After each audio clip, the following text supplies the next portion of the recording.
गौतम बुद्ध और उनके सभी शिष्य धर्म प्रचार के लिए एक नगर से दूसरे नगर की ओर जा रहे होते हैं। तभी रास्ते में उन्हें थकान महसूस होती है, तो वो सभी शिष्य और गौतम बुद्ध एक पेड़ के नीचे बैठ जाते हैं। उस पेड़ के नीचे एक अलग ही शांति होती है और उस शांति का सभी लोग अनुभव कर रहे होते हैं। कोई भी शिष्य एक भी शब्द नहीं बोलता है। कुछ देर बीतने के बाद गौतम बुद्ध का एक शिष्य उठकर खड़ा होता है और बुद्ध जी से कहता है, हे बुद्ध, मैं आपसे एक प्रश्न पूछना चाहता हूँ। तभी बुद्ध जी कहते हैं, पूछो, क्या प्रश्न है तुम्हारा?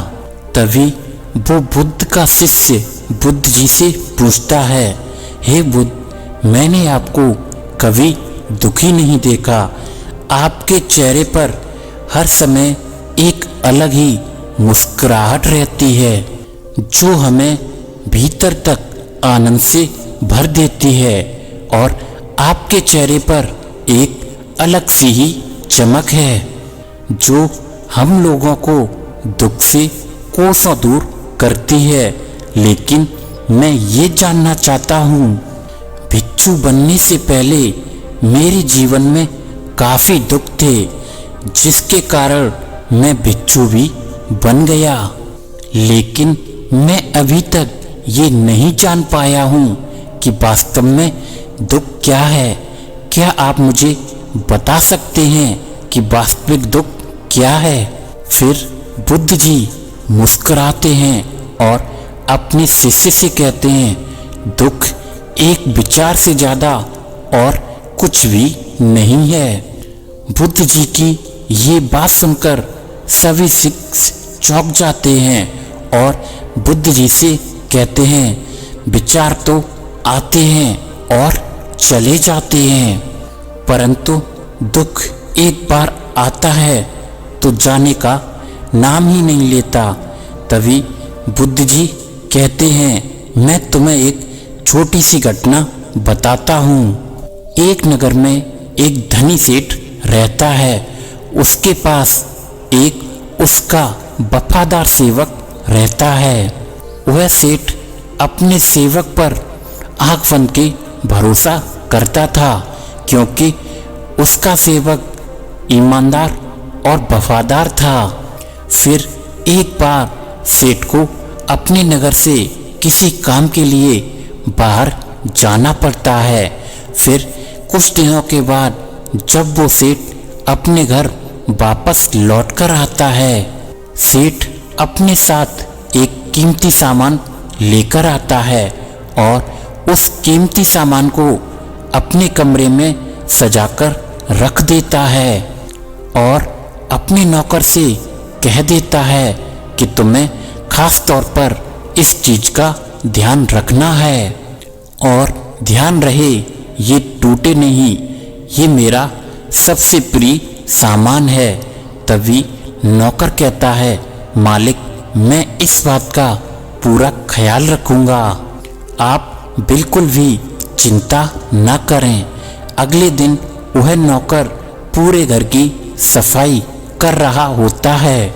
सफाई करते करते वह नौकर उस चीज के पास पहुंच जाता है और उसकी भी सफाई करने लगता है और सफाई करते वक्त वह कीमती चीज उस नौकर के हाथ से फिसल जाती है और नीचे गिर जाती है और वह टूट जाती है।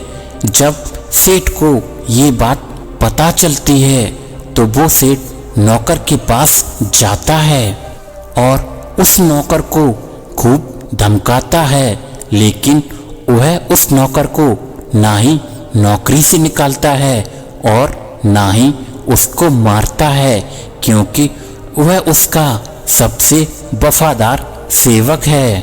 इसलिए वह अपने नौकर को केवल डांटकर और धमकाकर छोड़ देता है और वह सेठ उस कीमती चीज के बारे में सोच सोचकर बहुत दुखी हो जाता है। रात होती है और सेठ अपने कमरे में लेट जाता है। सेठ को नींद नहीं आ रही होती है, वह बहुत बेचैन होता है और इस बेचैनी के कारण वह सेठ अपने कमरे से बाहर निकलता है और वह देखता है कि उसका नौकर निश्चिंत होकर खर्राटे लेकर सो रहा होता है। ये सब देखकर वह सेठ और भी अधिक क्रोधित हो जाता है और सोचता है, इसने मेरी इतनी अधिक कीमती चीज तोड़ दी और इसे जरा सा भी चिंता नहीं है। मुझे तो यहाँ नींद भी नहीं आ रही है और ये तो खर्राटे लेकर सो रहा है। लेकिन वह सेठ उसका कुछ कर नहीं पाता क्योंकि वह उसका सबसे पुराना और वफादार सेवक है। फिर सेठ अपने कमरे में वापस चला जाता है। अगले दिन सुबह वह सेठ यह सोचता है कि मैं इस समस्या से कैसे निकलूं। फिर सेठ को एक तरकीब समझ आती है और फिर वह नौकर के पास जाता है और नौकर से कहता है, मुझे बहुत दुख हो रहा है कि वह चीज जो कल तुमसे टूट गई थी वह मैं अपने लिए नहीं बल्कि तुम्हारे लिए लेकर आया था और मैं चाहता था कि मैं तुम्हें वह कीमती चीज उपहार में दूं, लेकिन अब हम कर भी क्या सकते हैं, अब तो वह टूट चुकी है। सेठ की बात सुनकर नौकर को बहुत बड़ा धक्का लगा और वह सोचने लगा, अरे ये तो मुझसे बहुत बड़ी गलती हो गई। वो इतनी कीमती और महंगी चीज मेरे लिए ही थी और वो गलती से मेरे से ही टूट गई।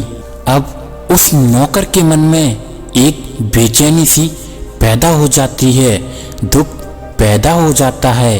रात आ जाती है, सेठ आराम से सोता है, लेकिन उस नौकर को रात में नींद नहीं आती क्योंकि उस नौकर ने उस कीमती चीज को अपने से जोड़ लिया था। इसलिए उस नौकर को अब बेचैनी होने लगी थी, इसलिए अब वह दुखी हो रहा है। पहले नौकर के मन में ये विचार नहीं था कि कीमती चीज मेरी है, लेकिन अब उसको ऐसा लग रहा था कि अगर वो कीमती चीज नहीं टूटती तो वो आज मेरी होती। और अंत में बुद्ध जी कहते हैं, दुख केवल एक विचार है और यह विचार कैसे उत्पन्न हुआ, अपने आप को किसी चीज से जोड़ने पर। और हम लोग जिस भी चीज को अपने आप से जोड़ लेते हैं उसे पकड़ने की कोशिश करते हैं और उसी चीज का हमें दुख होता है। लेकिन वास्तविकता तो यही है कि कोई भी चीज हमसे जुड़ नहीं सकती। हर चीज आपकी है और आपके ही पास है, लेकिन कुछ समय के बाद वह चीज आपकी नहीं रहेगी और आपसे दूर हो ही जाएगी।